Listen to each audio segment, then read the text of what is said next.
সব সময় ইতিবাচক, কারণ যারা অফিসিয়াল ভাবে জব করে তাদেরকে কন্টিনিউ লোকাল বাসে করে অফিসে যেতে হয়। এই মহিলাদের জন্য বাসটা যদি আরো একটু বাড়ানো হয় তাহলে মহিলাদের যাতায়াত ব্যবস্থা আরো ভালো হবে।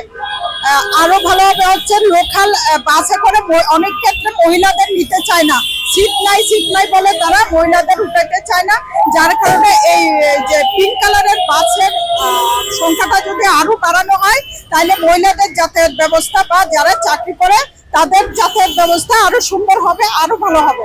আশা করি পিঙ্ক কালারের বাসটা বাড়ানোর আবেদন রইল। না, মহিলা ড্রাইভার তো ঠিক আছে, তাদেরকে আরো একটু প্রশিক্ষণের মাধ্যমে এক্সপার্ট করতে হবে, অভিজ্ঞ করে তুলতে হবে। যেমন কোনো রিক্সেবল জায়গায় যদি তাদের রানিং এ থাকতে হয়, তাদের যেন পুরুষ ড্রাইভার বা হেল্পারের সাহায্য নিতে না হয়, ওই ব্যাপারে তাদেরকে সম্পূর্ণভাবে একটু ভালোভাবে ট্রেনিং দেওয়ার দরকার, প্রয়োজন যেটা মনে করি।